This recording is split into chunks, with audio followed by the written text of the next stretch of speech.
Welcome to our channel, ladies and gentlemen. One of the biggest conversations that is going on today in Kenya is the health of President William Samoei Ruto. I have had people talking about it, even though there is no any official communication from the family members or from the government, but it is clear that there is something, and the silence from the government or the family really creates a room for speculation. But before I move on, I just want to say, I want to express my deepest appreciation to our subscribers and the viewers who stood by my side during my lowest moment. I must admit that I'm really overwhelmed by happiness, by your kindest gesture. The patient is doing well. I must really thank God. She's really doing well, but we still need your support, so don't hesitate to continue supporting us. Now, the reason I'm saying that there is a lot of room for speculation is because we needed to have been told what is happening with William Samoei Ruto.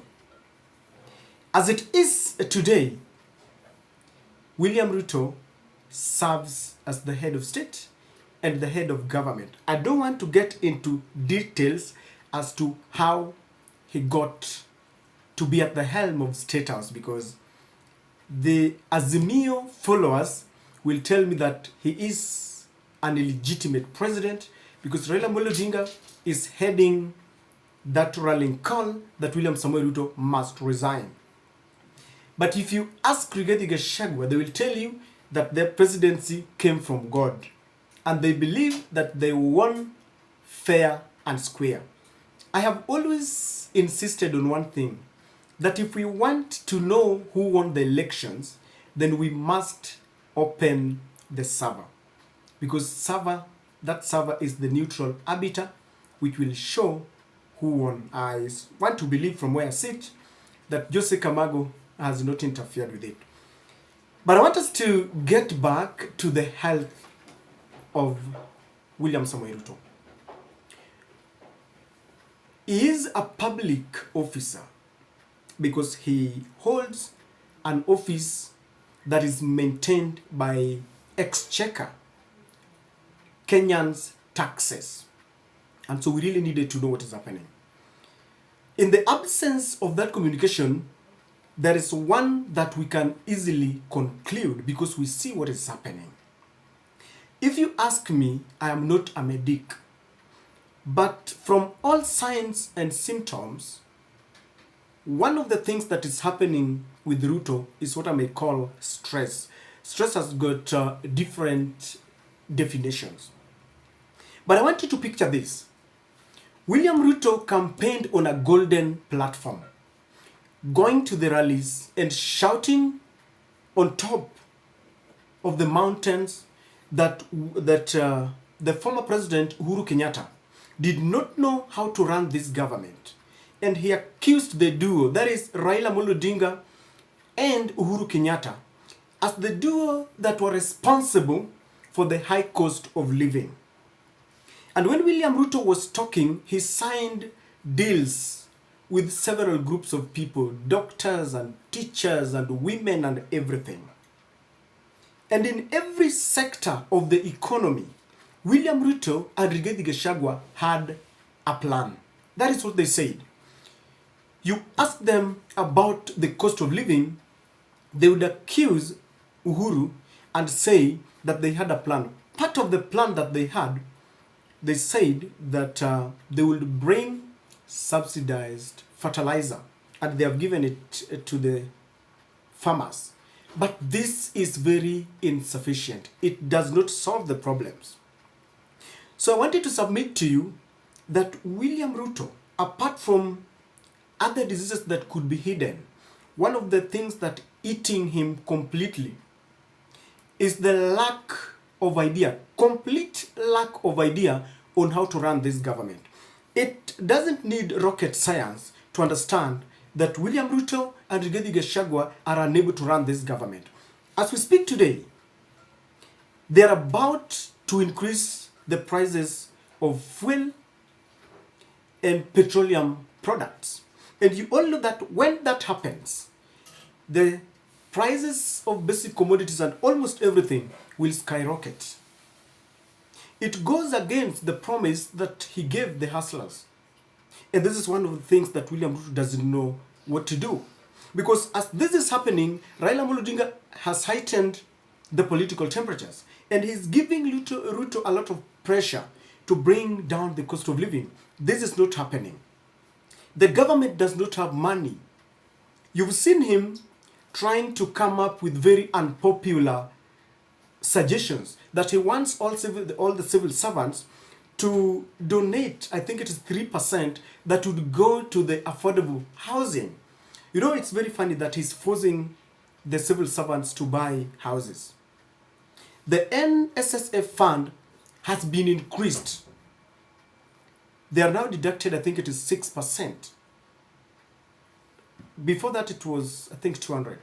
So this is one of the things that William Ruto does not know what to do about.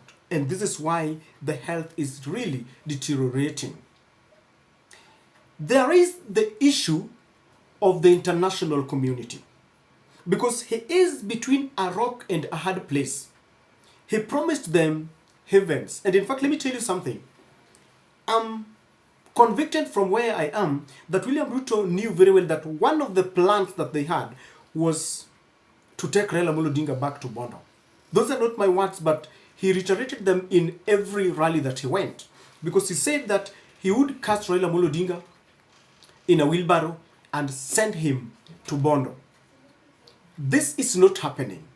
Raila is rooted, rejuvenated, resuscitated, and he has come back to pile pressure on William Samoei Ruto to open the server. And that is another thing that is really eating into William Samoei Ruto. Whenever they sit down with Rigathi Gachagua and with the big boys, I have always maintained that part of our problems are the big boys, the USA, Britain, and the NATO group, those who help William Samoei Ruto to ascend to power. So sometimes when they sit down and they are trying to craft out what they can do about the server, they can't get an answer. Because the question about the server is attracting even much bigger debate from experts, from stakeholders, and they're asking just one question. If you are convicted, if you knew very well that you won fair and square, why can't you open this server? They can't get an answer. When they're trying to bring in through the back door the Jose Camargo and those who interfered with the servers, the next second, some good Kenyan calls Raila and leaks this guarded information. And so wherever William Ruto is, ladies and gentlemen, he is a stranded man. He has been pushed to a corner and push has come to shove. Do you remember the other time when Raila began the mass actions? He wrote a letter, the government wrote an official letter through the Ministry of Foreign Affairs accusing Raila Amolo Odinga of trying to topple a legitimate government. They thought that this was going to be part of the solution. But Raila Amolo Odinga has always come out to defend himself that whatever he's doing is entrenched in the constitution because we have the freedom of picketing and association. That collapse, it did not work. William Ruto brought the US Senator, the Delaware Senator, Chris Coons, to try and stop Raila right on his way. But that again did not work because Raila maintained that William Ruto is an illegitimate president and that they will not allow him to continue messing up the country. All this added together, ladies and gentlemen, if you are in Ruto's shoes, or if you are given an opportunity to sit on that seat for only 1 minute, you will realize the enormous and the biggest burden that William Ruto is carrying. Because when they were saying they had a plan, the plan was there on paper. It was theoretical. Now, pragmatically, they have been given a chance to execute the plans, but the plans are not working. One might even be tempted to sympathize and empathize with William Samoei Ruto. But then you can't. Because if you cannot run a government, then why were you even contesting for presidency? William Ruto promised heaven, he cannot even deliver hell. And I'm submitting to you that William Ruto's predicament comes from himself. He is the co-author of his own problems. They have tried to kill the man at the center of criticism, Raila Odinga. This has not worked.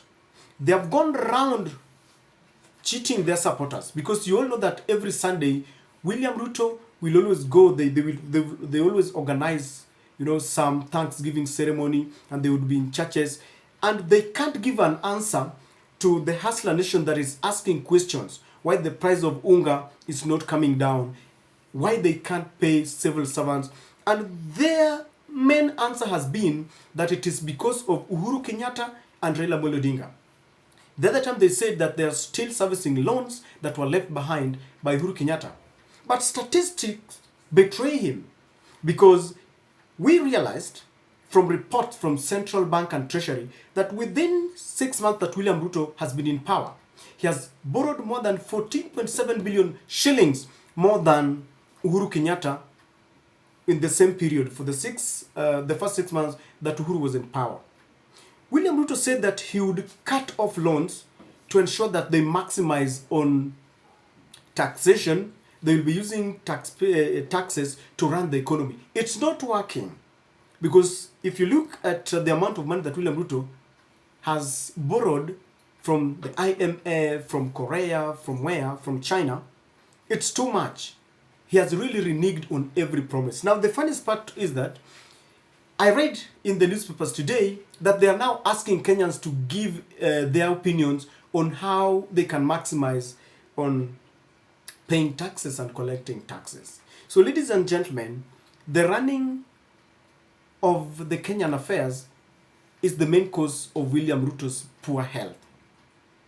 And I'm not ruling out any possibility that he could have some serious underlying issues, but that has been concealed from us. We are waiting for the government or from the family to come out and tell us what is happening.